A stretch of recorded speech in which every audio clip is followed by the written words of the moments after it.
కూడి వచ్చిన మీ అందరికీ ప్రభువైన యేసుక్రీస్తు నామములో శుభములు కలగాలని ఇక వాక్యమును మనమందరం కూడా ధ్యానం చేసుకుందాం.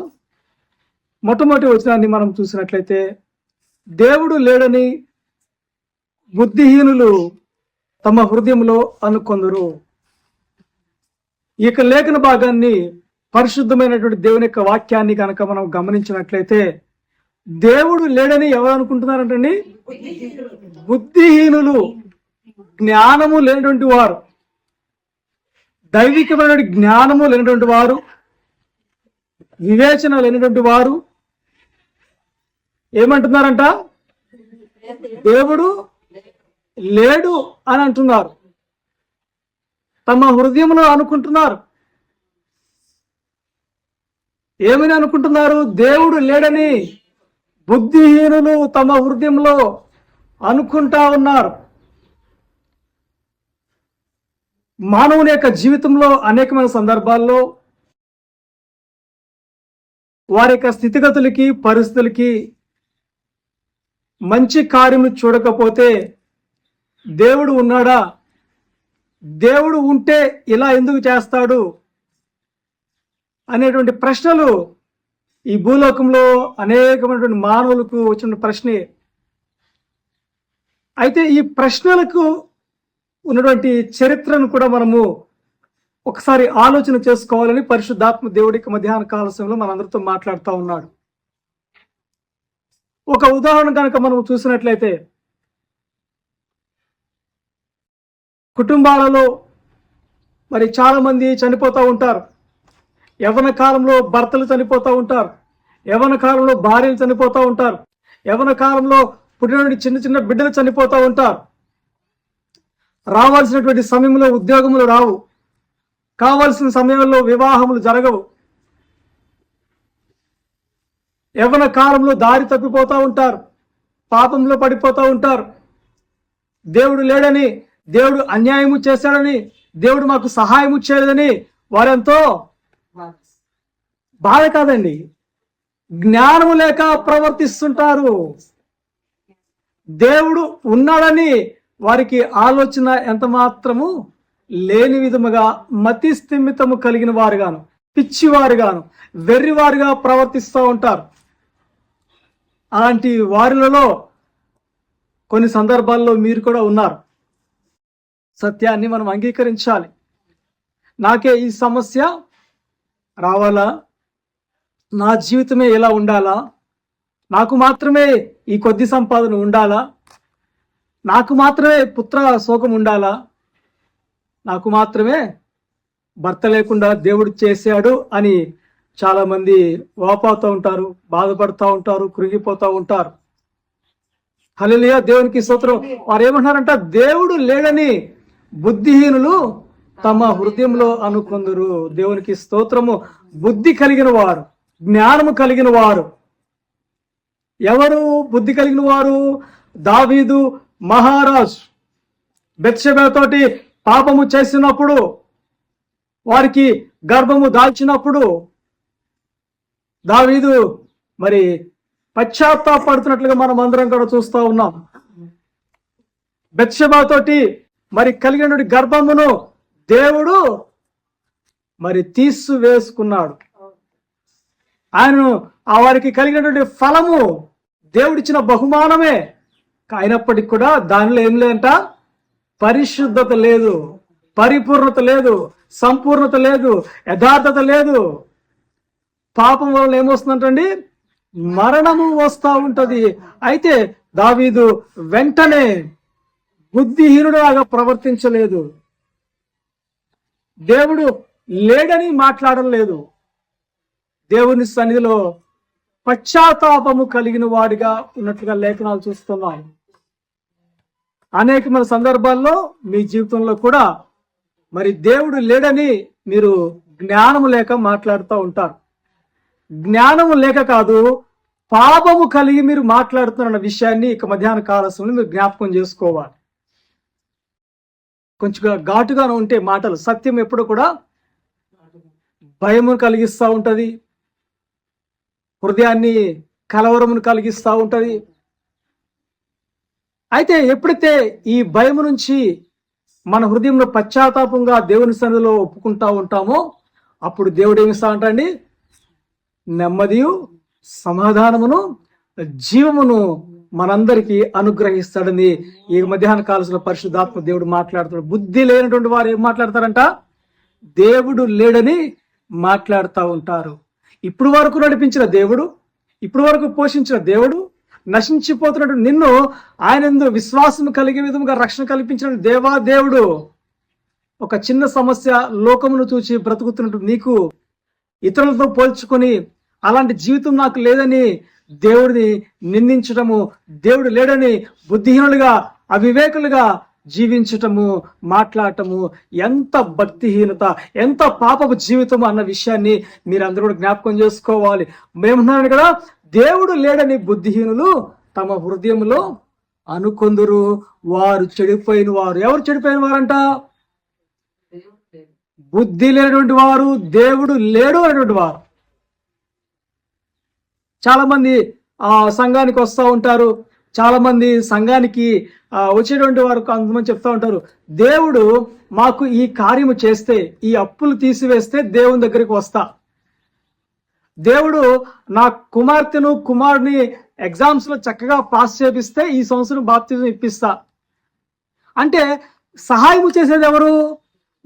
దేవుడు. అంటే సహాయము చేసే వారికి నువ్వు కండిషన్స్ పెడితే దేవుడు సహాయం చేస్తాడా?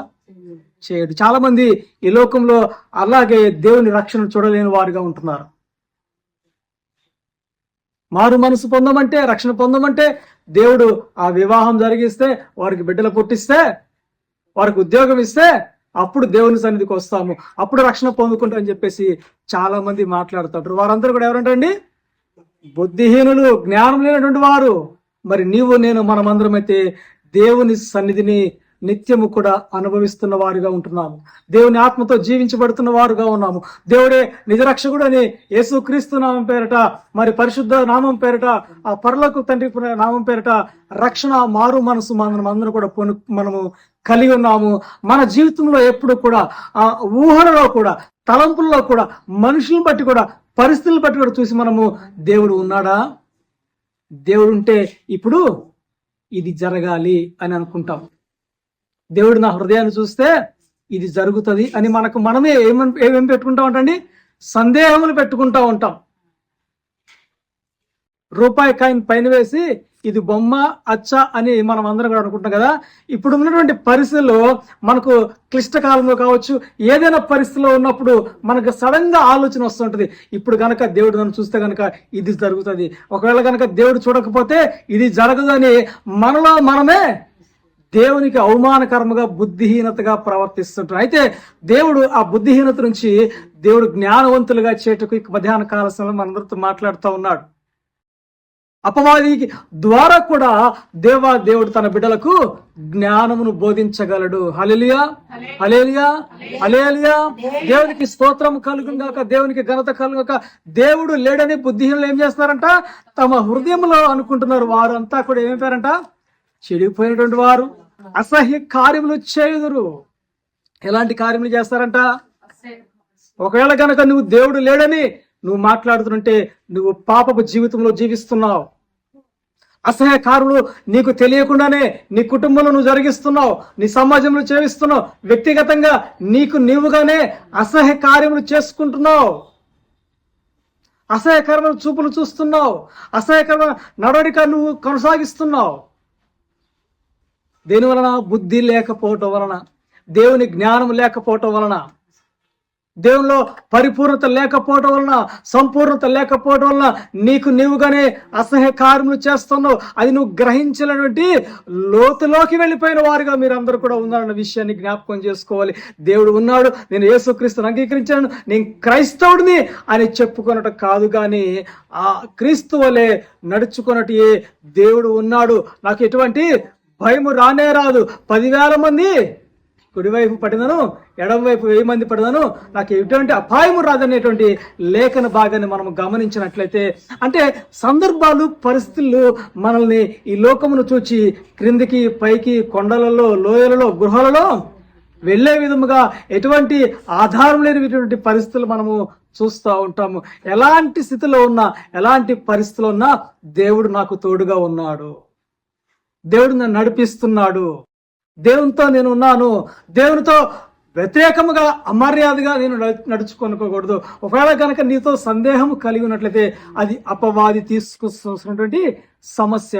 అపవాది నీలో ఆలోచన పెడుతున్నటువంటి మరి విషయం అన్న విషయాన్ని మీరు అందరూ జ్ఞాపకం చేసుకోవాలి. సందేహం మనలో ఉండకూడదు, భయం మనలో ఉండకూడదు, అజ్ఞానము మనలో ఉండకూడదు. ఆ కింద భాగం చూసినట్లయితే మేలు చేయువాడొకడును కూడా లేడు. దేవునికి స్తోత్రం. మేలు చేసేవారు మరి నీకు లేకపోవచ్చు, నువ్వు మేలు చేసేవారిగా ఉండొచ్చు. అనేక మంది వారి క్రిస్మస్ దినాల్లో బ్లాంకెట్స్, ఫుడ్ పంచిపెట్టడము అది మేలు కార్యక్రమం అనుకుంటున్నారు. వారి జీవితంలో ఎన్నో సందేహాలు, వారి జీవితంలో ఎంతో పాత రోత, హృదయం క్లీన్ గా లేని విధముగా, పరిశుద్ధ లేని విధముగా ఉన్నప్పటికీ కూడా వారి చేతి క్రియలను బట్టి, వారి యొక్క ఆ చూసే క్రియలను బట్టి వారు నీతి కార్యములు చేస్తున్నారు అనుకుంటున్నారు. హల్లెలూయా, హల్లెలూయా. అది కాదండి. మన హృదయము పరిశుద్ధముగా ఉండాలి, నీతిగా ఉండాలి, యథార్థముగా ఉండాలి. మరి చారిటీ అంటే, ప్రేమ అంటే not only in Christian festival time కాదండి, ప్రతిరోజు కూడా మనము ఇచ్చేవారుగా ఉండాలి, పెట్టేవారుగా ఉండాలి, ఆదరించేవారుగా ఉండాలి, యథార్థమైన హృదయంలో ఉండాలి.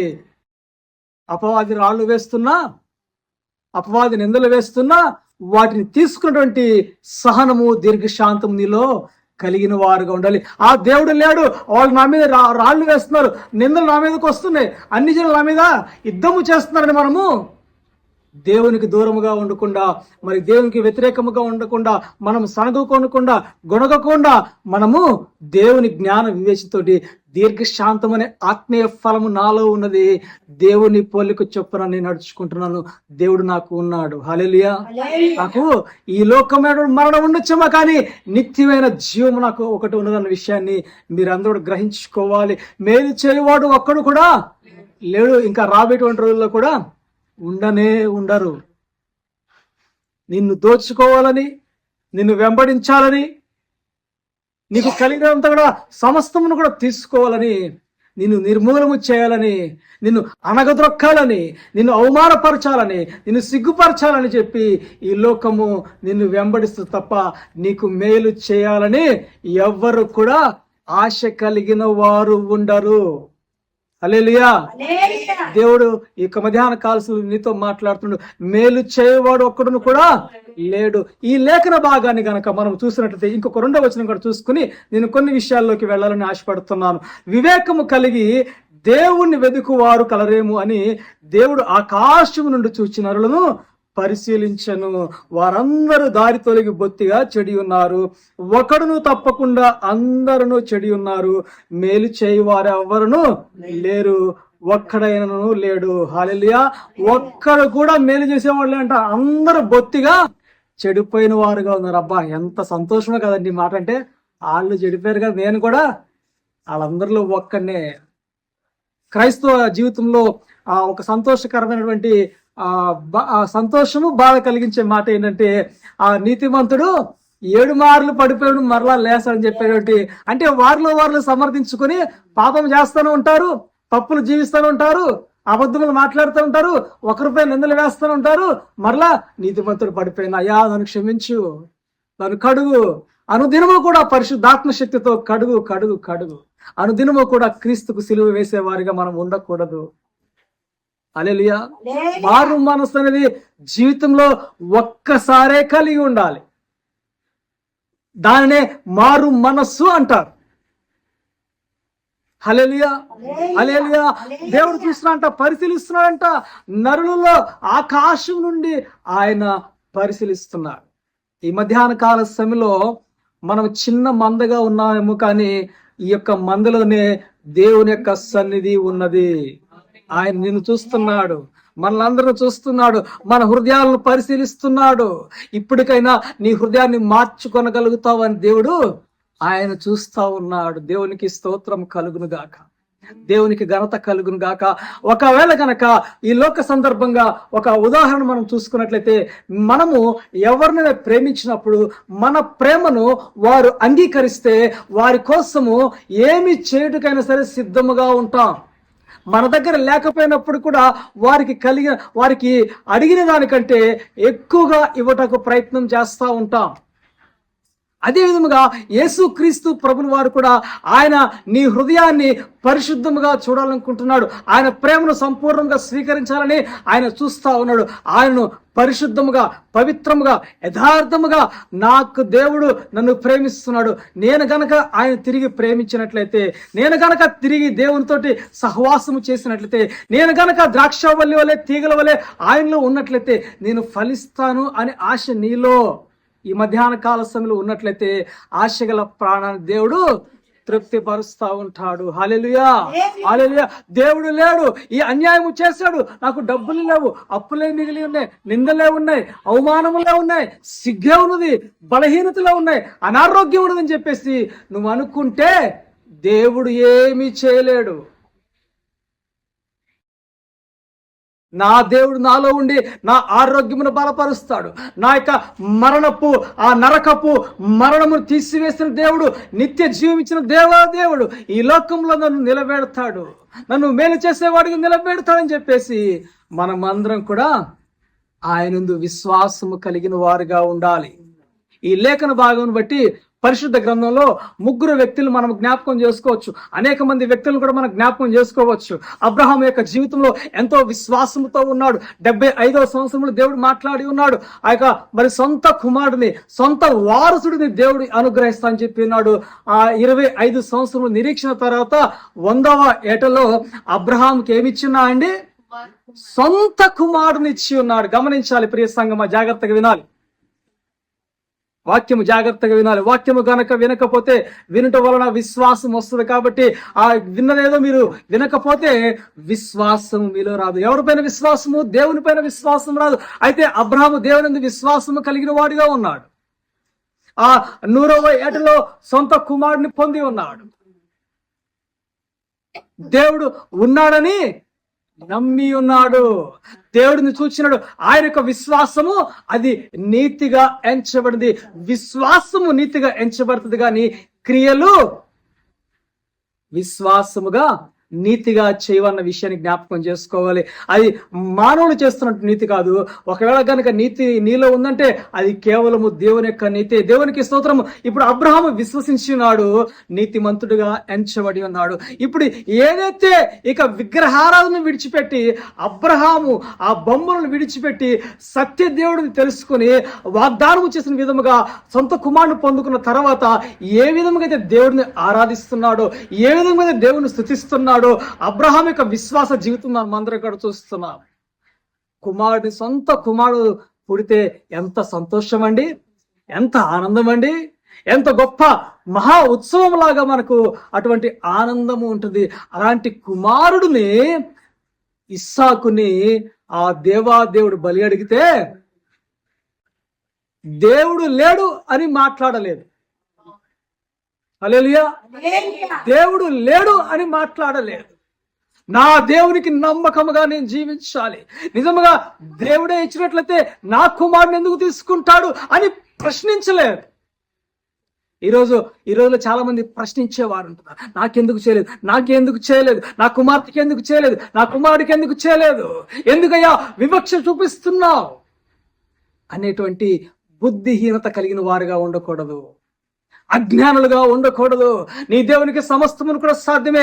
నువ్వు దేవుని సన్నిధిలో సమస్తము నా దేవుడు నాకు చేయగలడు అని విశ్వాసము దేవుని పైన ఆధారపడినట్లయితే దేవుడు ఏం చేసినాడని జనములకు స్వాస్థ్యముగా అబ్రహాము పేరుని విశ్వాసములకు తండ్రిగా దేవుడు ఏర్పాటు చేసి ఉన్నాడు. మన జీవితంలో కూడా మన కుమారుడిని ఏదైనా కొద్దిగా పని ఇతరులకు చేయాలంటే తల్లిదండ్రులు ఒప్పుకుంటారండి? వారికి చేసేదేంటి? ఇలాంటి జీవితము క్రైస్తవుల జీవితం కలిగిన వారుగా ఉండాలి. ప్రతి పని కూడా క్రైస్తవులు చేసేవారుగా ఉండాలి. అది కష్టమైన, నష్టమైన, దుఃఖమైన, వేదనైన, బాధ అయినా సరే దేవుని కొరకు పరిచర్య చేసేవారుగా ఉండాలి. ఒకరికి మరి సంతోషము కలిగే విధముగా మనము ఉండేవారుగా ఉండాలి. హల్లెలూయా. స్వార్థము మనలో ఉండకూడదు. అదే విధముగా నోవాహు యొక్క జీవితంలో చూస్తున్నట్లయితే మరి ఆయన ఈ లోకం అంతా కూడా ఇక్కడ ఏమన్నా అంటే 2-3 వచనాలు చూసినట్లయితే నరుడు ఒక్కడు కూడా మేలు చేయువాడు ఒక్కడు కూడా లేడు. ఆయన పరలోకంలోంచి పరిశీలన చేస్తున్నాడు, ఒక్కడైనా ఉంటాడేమో అని చెప్పేసి. ఆ నోవాహు కాలంలో జల ప్రళయముకు రాకముందు నరులంతా కూడా, భూమి అంతా కూడా పాపముతో నిండి ఉన్నట్లుగా మనం అందరం కూడా చూస్తూ ఉన్నాం. దేవునికి స్తోత్రం కలుగక నోవాహు నీతిమంతుడిగా ఎంచబడి ఉన్నాడు, ఆయనకు రక్షణ కలిగినది. ఈ రోజున మనము కూడా దేవుని దృష్టిలో యథార్థముగా లోకమంతా నశించిపోతున్నాం. సునామీ వచ్చినా, కరోనా వచ్చినా, భూకంపం వచ్చినా, అగ్ని ప్రమాదములు జరిగినా, అనేకమైన రోడ్డు యాక్సిడెంట్స్ జరిగిన నీకు ఒకటి ఉన్నది, నిత్య జీవము. ఆ యొక్క నిత్య జీవను బట్టి దేవునికి నమ్మదగిన వాడిగా నువ్వు ఉన్నట్లయితే నీవు నీ కుటుంబం అంతా కూడా రక్షించబడుతూనే ఉంటది. నోవాహు నీతిమంతుడిగా ఎంచబడి ఉన్నాడు, యథార్థముగా జీవించినాడు. దేవుడు లేడు. ఆ పాపమును చూసి, ఆ యొక్క అసహ్య కార్యములు చూసి, ఆ చెడుతనమును చూసి నోవాహు ఎప్పుడు కూడా నొచ్చుకొనలేదు, దేవుడిని చూచి ఉన్నాడు. హల్లెలూయా.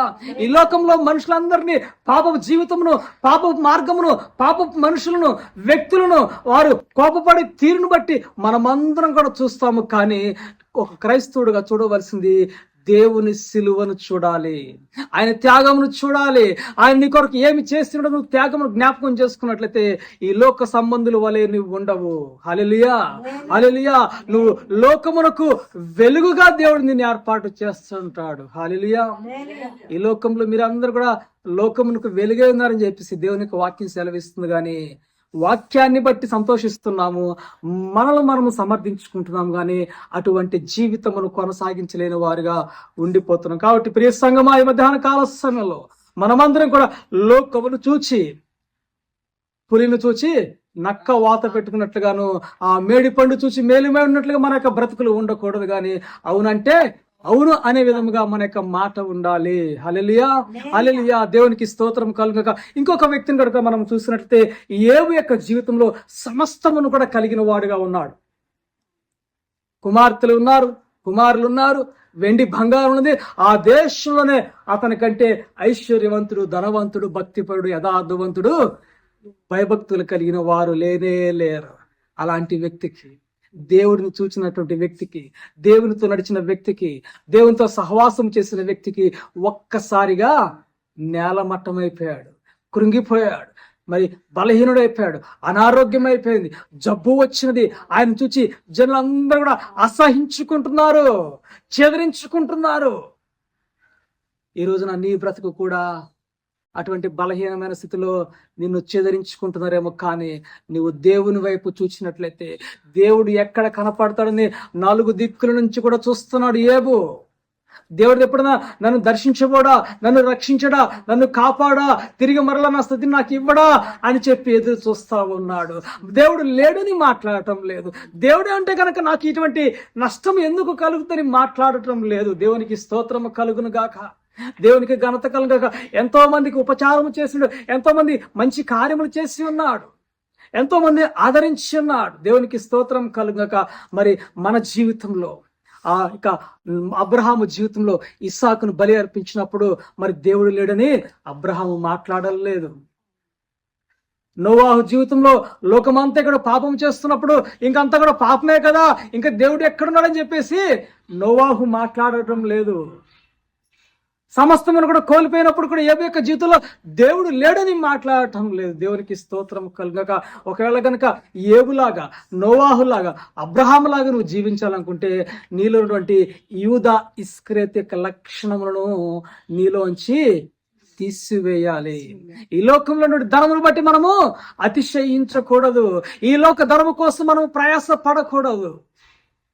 ప్రసంగి గ్రంథంలో తెలియపరుస్తున్నాడు, మీ రెక్కల కష్టము మీరు అనుభవించుటే మీకు చక్కటి సంతోషము, దానికి మించిన ఆనందం ఇంకొకటి లేదు. కానీ ఆ రెక్కల కష్టమే నీకు ప్రయోజనకరముగా లేకపోతా ఉంది. ఎందుకు లేకపోతా ఉంది?